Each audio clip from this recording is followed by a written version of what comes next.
Jadi yang dibutuhkan oleh kita adalah memperkuat keimanan. Kenapa kita harus memperkuat keimanan? Karena keimanan ini yang akan memasukkan kita ke dalam surga. Biidnillah, dengan izin Allah. Bukan kelompok Muhammadiyah, enggak. Kelompok NU juga tidak. Allah sebutkan yang masuk surga itu nanti orang yang iman takwa. Innalladzina amanu wa amilus sholihati kanat lahum jannatul firdausi nuzula khalidina fiha la yabghuna anha khiwala. Sesungguhnya orang beriman dan beramal soleh adalah surga firdaus tempat tinggalnya. Mereka kekal di dalamnya, mereka tidak kepingin pindah daripadanya. Dijelaskan oleh Allah, iman amal soleh. Nah, yang takwa disebutkan oleh Allah dalam Quran, wasari'u ila magfirati mir rabbikum wa jannatin arduha samawati wal ardu uiddat lil muttaqin. Bersegeralah kamu kepada ampunan dari Tuhanmu dan bersegeralah kamu kepada surga, yang surga itu luasnya seluas langit dan bumi, uiddat lil muttaqin, yang disediakan untuk orang yang takwa. Ya ini aja sebenarnya. Maka perjuangan iman takwa itu penting. Nah, termasuk kalau kita tadi misalnya milih pemimpin yang milih orang beriman, ya apa orang beriman itu? Kalau orang beriman ya mesti keliru kadeka. Lah iman yang bagaimana? Yang bagus itu. Lah Allah sudah memberi tanda. Sudah memberi indikator orang beriman itu kayak apa? Inna makana qaulal mu'minina idza du'u ila Allahi wa rasulihi liyahkuma bainahum ayaqulu sami'na wa ata'na wa ulaika humul muflihun. Nah, lupa saya selanjutnya tadi. Sesungguhnya ucapan orang-orang yang beriman itu apabila diseru kepada aturan Allah dan aturan Rasul supaya menghukumi di antara mereka, ucapannya adalah ayaqulu sami'na wa ata'na. Bahwasanya mereka mengatakan kami dengar dan kami taat. Jawab ini berarti apa? Nggih ya Allah, kalau taat. Ada yang ngenyang. Ini adalah tolak ukur. Nah, kalau kita belum seperti itu, jadi dandani di benakno. Ciri-ciri orang beriman salah satunya adalah apa? Nek nglakoni kebaikan seneng. Nek iso nglakoni hukumnya Allah atine seneng. Tapi nek melanggar susah.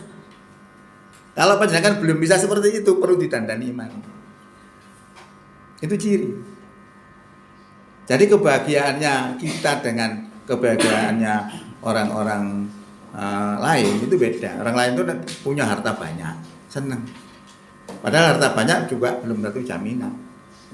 Hartane akeh tapi lora-loron, nah ya apa? Elendi sederhana tapi ini sehat. Ya kan? Duwe akeh banyak kasus. Asa menikmati.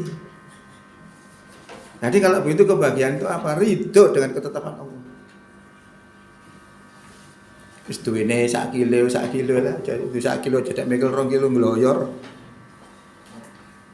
Makanya saya lihat banyak orang-orang itu stres itu karena apa? Ya itu kekuatannya 1 kilo mikule 3 kilo. Ngloyor.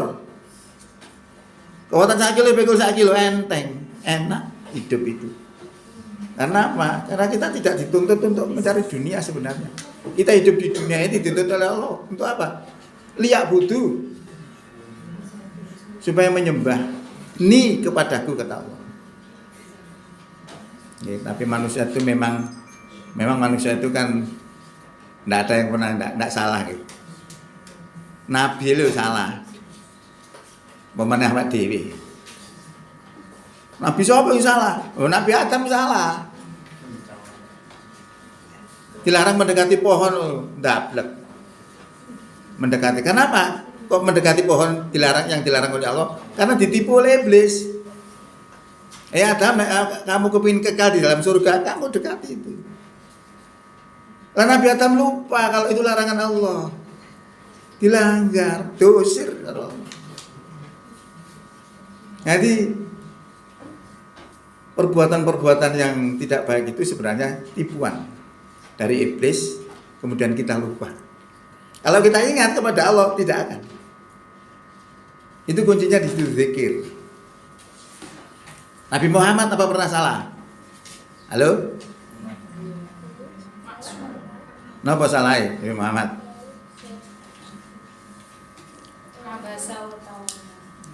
Ya, itu bisa. Banyak ya. Tapi kalau Rasulullah salah itu langsung ditegur oleh Allah, lurus lagi. Ketika Rasulullah punya sahabat, sahabat ini punya orang tua, orang tuanya ini munafik, kemudian orang tua yang munafik ini mati, lalu Rasulullah mensolatkan. Dilarang oleh Allah, turun ayat wala tusolli ala ahadim minhum mata abada. Jangan kamu mensolati orang yang mati di antara mereka abadan selamanya. Wala takum ala kubri, dan jangan kamu berdiri di atas kuburnya. Ya Pak. Panjenengan mendeteksi orang munafik iso. Nah kalau punya ilmu ya bisa, kalau tidak punya ilmu juga iso. Nah, di Quran itu dijelaskan semua tanda-tanda kemunafikan itu. Ini juga untuk introspeksi diri kita. Awak diri kena penyakit munafik apa enggak? Dilihat dalam Quran. Ya. Itu adalah terkait dengan orang-orang nabi yang melakukan kesalahan diluruskan oleh Allah. Kesalahan kedua, nabi itu saking getolnya untuk berdakwah, pinter juga nabi. Nek ketuai pimpinannya bisa masuk Islam, maka penduduknya akan masuk Islam semua. Lah ini digarap oleh Rasulullah. Serius-seriusnya datang seorang buta. Namanya siapa? Ibnu Maktum atau apa, saya lupa. Datang kepada Rasulullah minta petunjuk. Rasulullah gak seneng, melengos, bermuka masam, gak seneng. Turun ayat abasa wa tawalla an ja'ahul ama. Ya. Dia bermuka masam karena datang seorang yang buta. Ditegur oleh Rasulullah. Nah, lurus kembali. Makanya Rasulullah itu maksum itu karena itu. Nek salah ditegur manut, tapi kalau kita ditegur kan ngamuk. Soalim. Mesti begitu, ngelok-ngelok tambah. Nah, ini yang perlu kita evaluasi seperti itu.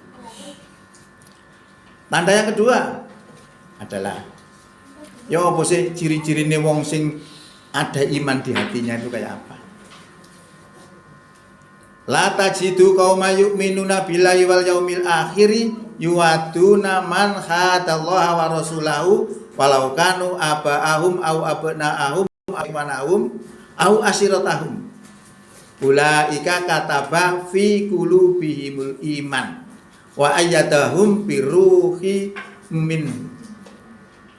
Wa yudkhiluhum jannatin tajri min tahtihal anharu khalidina fiha radhiyallahu anhum wa radu'an ulaika hizbullah ala inna hizballahi humul muflihun. Itu enten ngene sampean gelem ngapalno mancep dadi sikap. Dadi sikap iku iso nyeritakno nang wong. Terus iso gawe ngukur awak dhewe. Dawuh Allah ngene, la tajidu qauman, kamu tidak akan mendapati satu kaum yang kaum itu beriman kepada Allah dan hari kemudian. Mereka akan berkasih sayang kepada penentang-penentang Allah dan Rasulnya. Jadi orang yang beriman itu tidak akan berkasih sayang kepada penentang-penentang Allah dan Rasulnya. Walau itu ya bahasa Arab, tapi dia ngomong Indonesia kadang ya walau podo ae. Walau kanu aba'ahum, walaupun mereka bapak-bapaknya, atau anak-anaknya, atau saudara-saudaranya, atau kaum keluarganya. Walaupun yang menentang itu adalah bapak-bapaknya, anak-anaknya, saudara-saudaranya, kaum keluarganya. Kalau mereka menentang Allah, maka ciri orang beriman tidak akan berkasih sayang. Wanya. Itu adalah radikal, adalah teroris. Ini sulitnya. Jadi sebenarnya Orang di Indonesia itu kalau ingin menerapkan Islam teman, kawani. Soalnya diterapkan teman, delokno radikal. Nek gak diterapno, salah. Dimaju kena, mundur kena. Artinya begitu.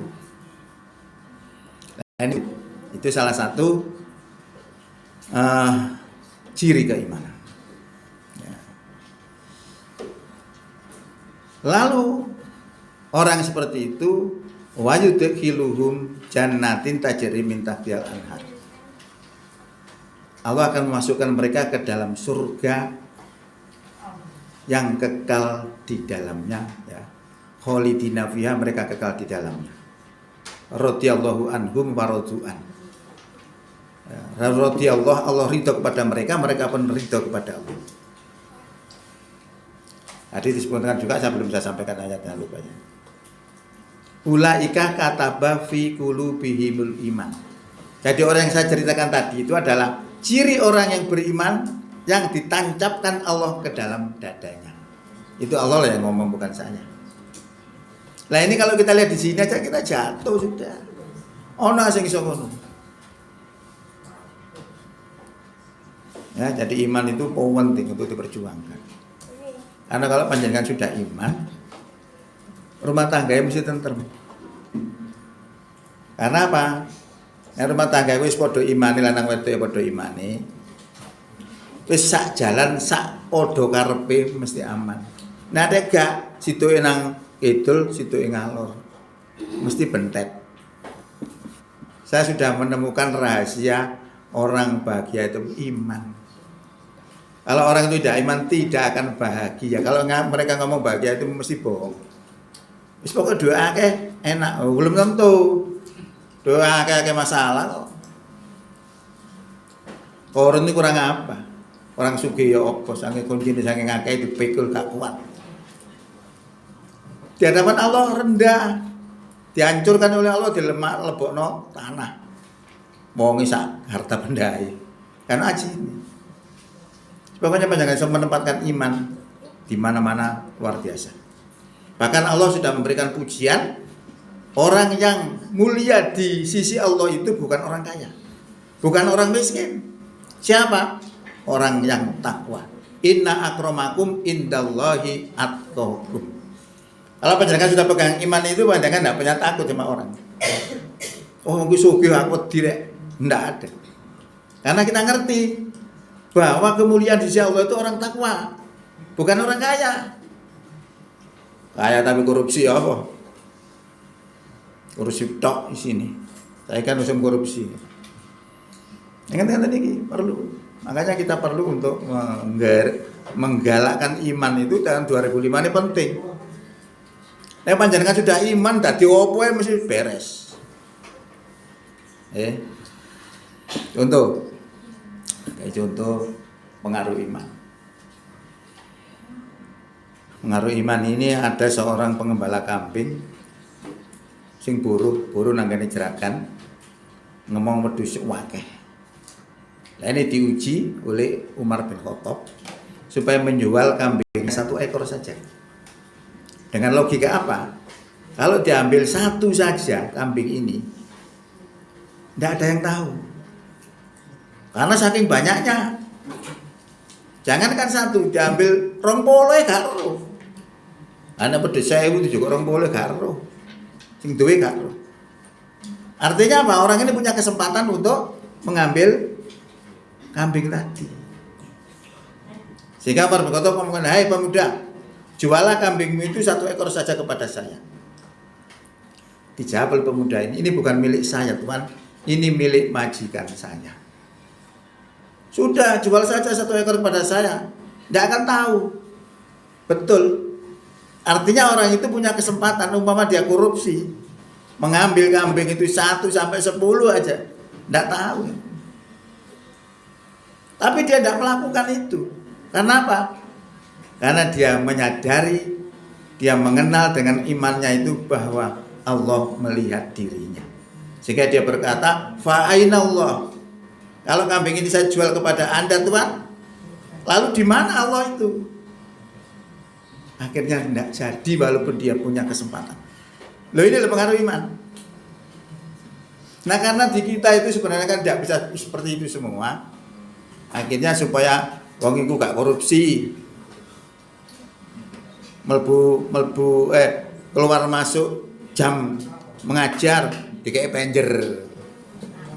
Itu sistem untuk mengatasi supaya tidak ada kecurangan. Lah ini contoh. Itu pengaruh iman.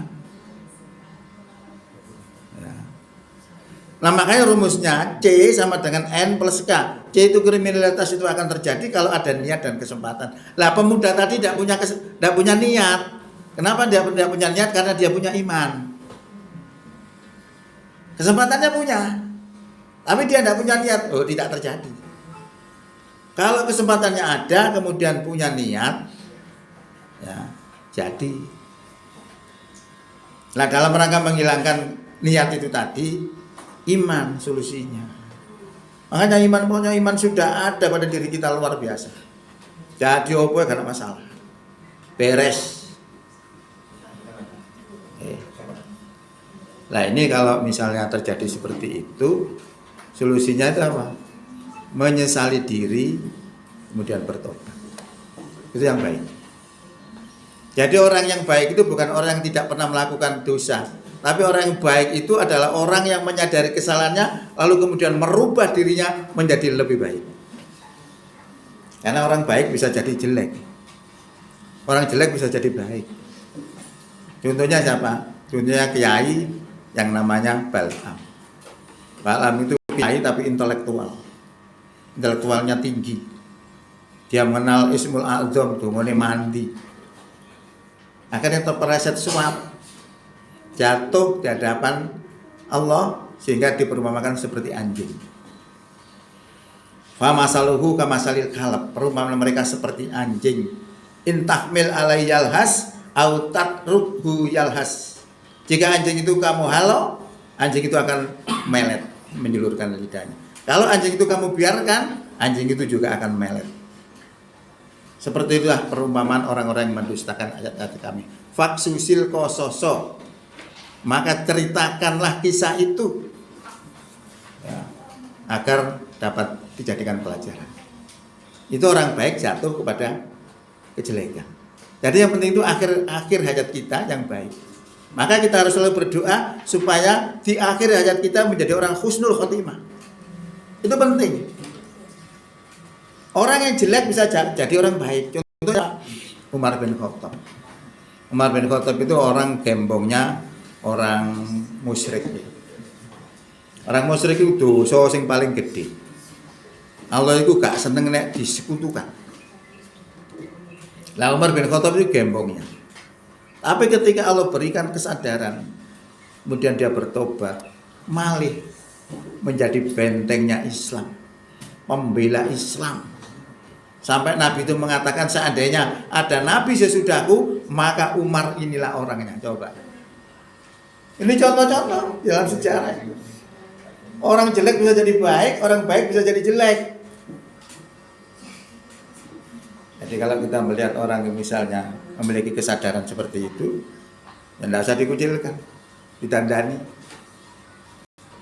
Ya siapa tahu lebih baik mereka daripada kita.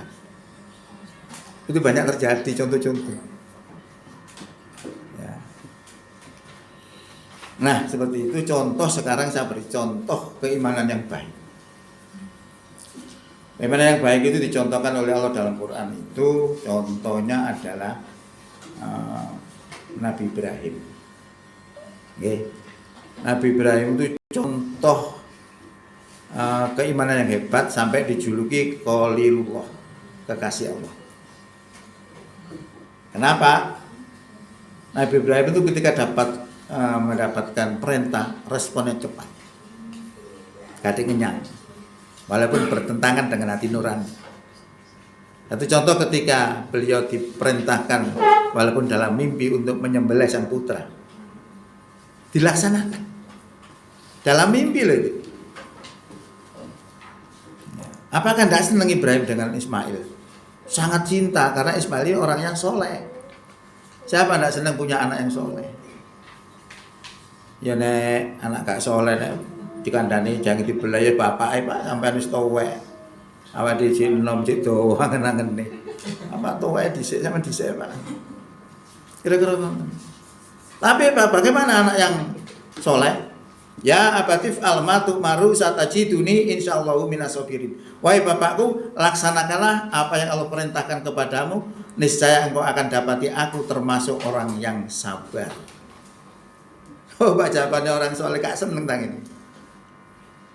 Lo itu dilaksanakan oleh Ibrahim. Kenapa sih kok diperintahkan suruh menyembelih itu? Allah ingin menguji. Apa tandanya kalau dia diuji? Ketika akan disembelih Ismail itu turun ayat untuk dibatalkan diganti dengan seekor kibas. Itu menunjukkan bahwa beliau ini diuji. Karena kecintaan itu tidak boleh melebihi cintanya Allah, Rasul dan jihad di jalannya. Itu wabot. Nah kalau kita analisa dengan Quran, maka apa yang dilakukan oleh Ibrahim itu pas. Quran surat 9 ayat 24. Kul in kana aba'ukum wa abna'ukum wa ikhwanukum wa azwajukum wa ashiratukum wa amwalun iktarafuha wa tijaratun takhshawna kasadaha wa masakinu tardawnaha ahabba ilaikum minallahi wa rasulihi wa jihadin fi sabilihi fatarabbasu hatta ya'tiyallahu bi amrih wallahu la yahdil qaumal fasiqin. Katakan Muhammad, jika bapak-bapakmu, saudara-saudaramu, anak-anakmu, kaum keluargamu, istri-istrimu, harta yang kamu kumpulkan, perniagaan yang kamu takuti kerugiannya, dan rumah-rumah tinggal yang kamu cintai adalah lebih kamu cintai daripada cintanya kepada Allah, Rasul dan jihad di jalannya, fatarabbasu, maka tunggulah sampai Allah datangkan perintahnya. Allah tidak akan memberi petunjuk kepada orang-orang fasik. Kalau kita analisa dengan ini, Ibrahim benar sudah. Cintanya kepada Allah melebihi cintanya kepada keluarganya. Lapan tidak boleh cinta kepada keluarganya, tapi cintanya kepada Allah harus melebihi. Ini ya wabos. Ini Islam iman tingkat tinggi. Memang kan dicontohkan oleh Allah ngono gitu. Itu nomor satu. Nomor dua, ketika Ibrahim berjalan bersama istrinya dan anaknya di padang pasir, sampai padang pasir yang tidak ada manusia satupun, tiba-tiba Ibrahim meninggalkan anak dan istrinya di tempat seperti itu, meludur sekali noleh. Wong wedok dua anak cilik ditinggal nang ngono bengok-bengok. Manggil-manggil Ibrahim, tak direken Ibrahim. Terus jalan. Lalu sangi jengkelnya mungkin bengok. Bahasa saya itu begini, wahai Ibrahim, apakah ini perintah Allah? Baru Ibrahim mandek noleh. Betul. Ini adalah perintah Allah. Kalau memang ini perintah Allah, maka Allah tidak akan mensia-siakan saya. Ditinggal oleh Ibrahim, tegar, coba bayangkan. Apa tuh ini? Sukses Ibrahim melaksanakan perintah yang berat. Karena apa? Pondasinya sudah kuat. Pondasi imannya sudah kuat. Apa pondasinya? Pondasinya adalah level imannya sudah berada pada level ainul yakin.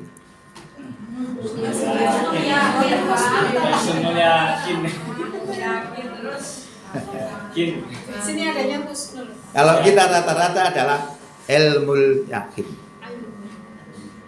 Jadi beda. Makanya beda orangnya. Lah iman ainul yakin itu kayak apa? Level iman itu ada 3. Satu, level iman pada namanya ilmul yakin. Kalau saya bilang ini benda secara teori, ada yang membuat apa enggak? Ada. Alam ini ada yang membuat apa enggak? Ada. Itu berarti iman panjenengan iman masih tingkat ilmul yakin, berdasarkan keilmuan. Tapi kalau ainul yakin, melihat kekuasaan Allah, dengan mata kepala sendiri. Nah itu dialami oleh Ibrahim. Kita tidak pernah mengalami itu. Nah, hal ini diabadikan oleh Allah dalam Al-Quran sebagai contoh orang lain, kemudian contohnya beliau, Ibrahim. Contohnya begini. Quran surat 2 ayat 259. Surat Al-Baqarah ayat 259. Au kallazi marra ala qaryati wa hiya khawiyatun ala urushiha. Qala anna yuhyi hadhihi lahu ba'da mautiha. Fa amatahu Allahu mi'ata amin summa ba'asahu. Qala kam labista? Qala labistu yauman au ba'du yaum. Qala bal labista mi'ata amin fandur ila ta'amika wa sarabika lam yatasanna.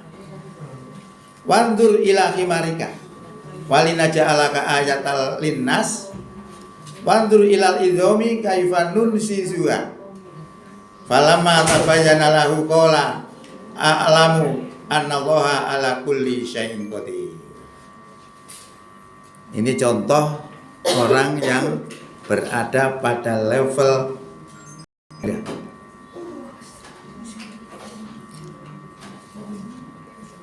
atau seperti orang yang berjalan di suatu negeri, yang negeri itu roboh temboknya, yang gendengnya menutupi temboknya semua. Lalu orang itu berkata, qala ana yuhyi hadhihi lahu ba'da mautiha. Bagaimana Allah menghidupkan negeri yang sudah mati seperti ini? Karena ucapannya itu fa amatahullahu mi'ata amin summa ba'asahu. Lalu Allah mematikan dia selama 100 tahun, kemudian setelah 100 tahun dia dibangkitkan kembali oleh Allah.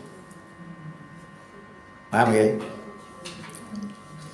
Lalu Allah bertanya, "Kam labista, berapa lama kamu tinggal di situ?"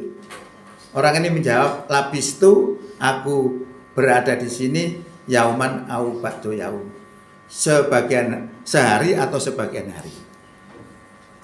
Tadi orang yang dibangkitkan 100 tahun tadi merasa dirinya itu cuma sehari. Ya mungkin tadi masuk gua itu kira-kira sering ngejek etan moro-moro saiki sing tengah. Oh berarti setengah hari. Padahal sudah 100 tahun. Nah, yang lebih meyakinkan lagi bahwa dia sebagian hari adalah fandur ila ta'amika wasarobika. Lam yatasana, perhatikan makanan dan minumanmu. Lam yatasana, tidak berubah.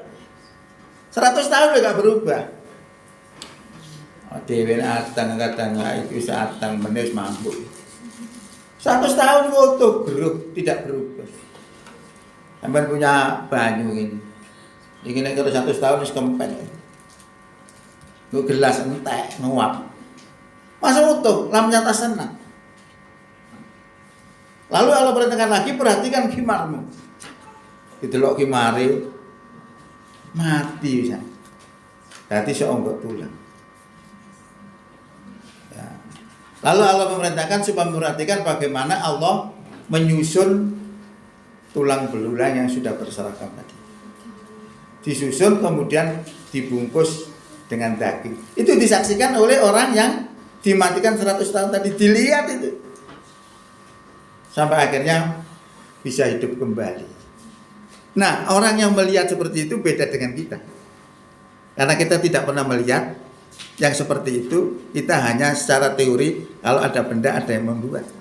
Itu berdasarkan ilmu. Dia melihat dengan mata kepala sendiri bahwa Allah Maha Kuasa. Maka keimanan orang seperti itu beda dengan keimanan kita. Maka tidak heran Ibrahim itu bisa seperti itu. Itu bukan Ibrahim. Sekarang contoh Ibrahim. Wa id qala Ibrahim rabbi arini kaifa tuhyil mauta. Dan ingatlah tatkala Ibrahim berkata kepada Tuhannya, Tuhan, bagaimana engkau menghidupkan orang mati? Sehingga Allah berkata, apalam tu'min? Apa kamu gak percaya Ibrahim? Ternyata keyakinan orang sudah mati ini masih ditanyakan oleh Ibrahim kepada Allah. Ternyata latar belakangnya apa? Latar belakangnya karena dia berdakwah kepada Raja Namrud. Dia bilang Tuhan itu adalah zat yang mematikan dan bisa menghidupkan. Lalu dijawab oleh Raja Namrud tadi, saya juga bisa seperti itu. Akhirnya ditanyakan. Maka setelah itu Allah perintahkan fahud arba'atam minat tawiri. Maka ambillah 4 burung. Fasurhuna ilaika, lalu burung itu hancurkan oleh kamu. Petang manuk dijur mati. Dicampur bisa.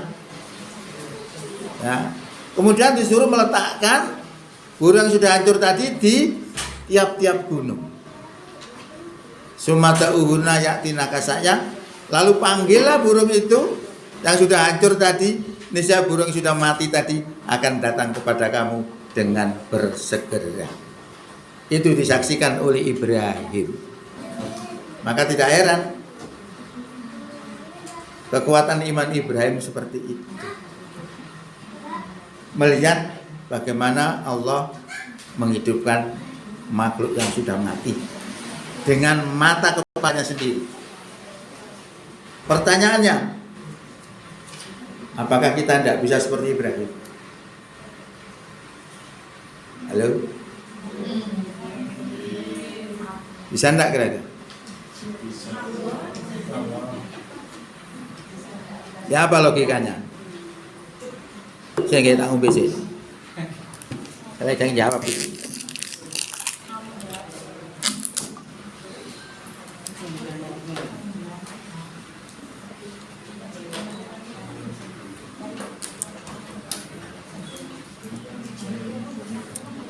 Kalau dalam Quran, ya, kalau dalam Quran itu udah kepingin imannya tambah. Wa idza tuliyat alaihim ayatuhu zadathum imana. Apabila dibaca ayat-ayat Allah, maka bertambahlah keimanannya. Di salah satu ada membaca kitab Allah. Tapi kalau kita nggak ngerti bahasa Arab, masih ngomong dibaca bolak-balik ya gak berubah. Karena kita nggak ngerti bahasa Arab. Paling-paling ada di benak kita, kalau aku mau iki oleh pahala 1 huruf 10 kebaikan. Berang 1000 huruf itu. Paling-paling itu yang kita harapkan, tapi tidak ngerti isinya apa. Padahal isinya itu yang bisa merubah kondisi kita. Nah sekarang secara ilmiah bisa ndak kita itu seperti Ibrahim, meningkatkan keimanan dari ilmu yakin kepada ainul yakin. Aku senul mana yakin terus.